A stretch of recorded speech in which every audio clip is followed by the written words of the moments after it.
Los principales aprendizajes de los encuentros regionales por la reconciliación tienen que ver por comprender qué significa reconciliación para los colombianos. Recordemos que este Senado de la República 2017-2018 tuvo esa intención de comenzar a hablar de la reconciliación como un reto para el país, pero también cuando vamos a los territorios y tuvimos la oportunidad de hacer esos 14 encuentros regionales, encontramos que la reconciliación pasa por ser un significado de construcción de paz, en algunos casos, en otros casos con el reconocimiento de la urgencia de reconciliarnos entre los ciudadanos y el Estado. En otros casos la reconciliación tiene que ver y depende del territorio con aquellos actores armados que todavía conviven o que están en proceso de reinserción en algunos territorios donde todavía hay víctimas, y esa reconciliación pasa por esos procesos entre esos dos actores. Asimismo, la reconciliación pasa, por ejemplo, con estar reconciliados con el medio ambiente, que fue un tema muy reiterativo en distintos encuentros en los que estuvimos. Cada uno de los encuentros por la reconciliación nosotros tuvimos la oportunidad de escoger muy bien quiénes eran las personas que iban a participar de ese escenario de diálogo con el señor presidente del Senado 2017-2018, el honorable senador Efraín Cepeda Saravia, y con los otros senadores asistentes. Para nosotros fue fundamental establecer una relación con los actores y líderes locales, de manera tal que siempre tuvimos como invitados especiales a líderes, por ejemplo, de víctimas del proceso de reparación dentro de esos territorios que visitamos, algún tipo de actor también de la autoridad local, alguna de la alcaldía o de la gobernación, o aquellos secretarios de gobierno que vienen liderando los procesos también de asistencia a las víctimas y de reparación integral, pero sobre todo porque no podemos hablar de reconciliación si nosotros mismos como Estado y como instituciones no llegamos a buscar a los actores de base, que son quienes más sufren y quienes más están conviviendo y trabajando con esos procesos locales en torno a la reconciliación. En términos de reconciliación encontramos que el gran avance que existe tiene que ver con la voluntad autónoma de los actores locales, de los grupos de víctimas organizados que vienen generando procesos entre ellos mismos para poderse reconciliar con su dolor.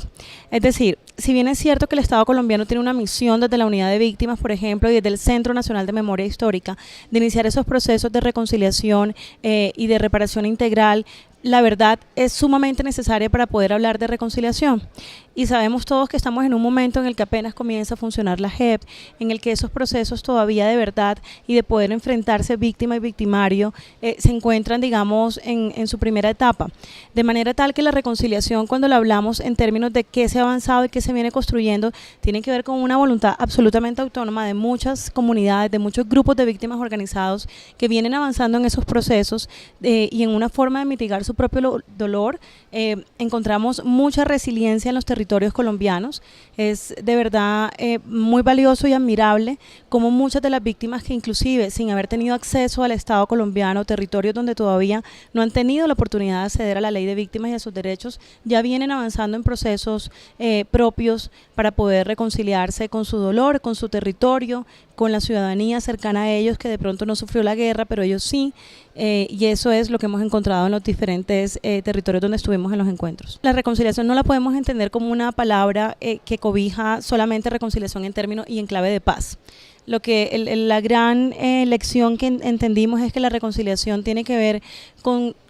los servicios públicos básicos, con el acceso a los derechos de los ciudadanos, con el medio ambiente, con todas esas deudas del Estado también que durante años ha tenido en diferentes lugares del territorio nacional. De manera tal que los retos tienen que ver, por supuesto, con un Estado fortalecido que tenga la capacidad de seguir respondiendo a las necesidades y garantizar los derechos de los ciudadanos colombianos, y por supuesto también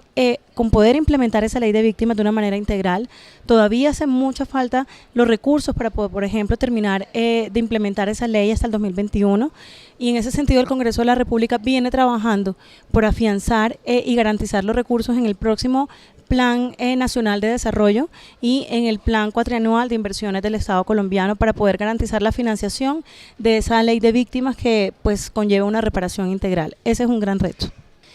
El Senado de la República tiene una comisión accidental de seguimiento a la ley de víctimas. El Senado de la República trabaja de la mano hace mucho tiempo con la Mesa Nacional también, que es la máxima autoridad según lo que establece la ley 1448 en términos de acompañamiento de las víctimas del conflicto armado, y existe una fuerte urgencia por hacer una reforma de esa ley. Hay muchas demandas, por ejemplo, en términos de si el registro está cerrado y todavía en este momento hay personas que no accedieron y que quisieran registrarse, como bien les decía, en términos de la financiación de la ley de víctimas para poder llegar a esa reparación integral. Creo que el Senado en sus comisiones tercera y cuarta seguramente va a tener que dar sendos debates para garantizar que existan los recursos suficientes para poder llegar al 2021 con una financiación adecuada, y por supuesto continuar los debates de control político necesarios, no solamente en términos de garantizar una buena implementación de la JEP, de esa justicia transicional y de hacer acompañamiento a ese proceso, sino también en términos de evitar nuevas víctimas. No podemos hablar únicamente de esas víctimas que ya se circunscribieron al acuerdo de paz que se firmó con la FARC, sino que también estamos en una coyuntura política en la que el mismo Senado ha venido reclamando la urgencia de la Unidad Nacional de Protección como un actor más activo y más garante de los derechos de las víctimas hoy día en Colombia. Y en ese sentido seguramente el Senado va a continuar los debates de control político que ya algunos de los senadores han venido anunciando.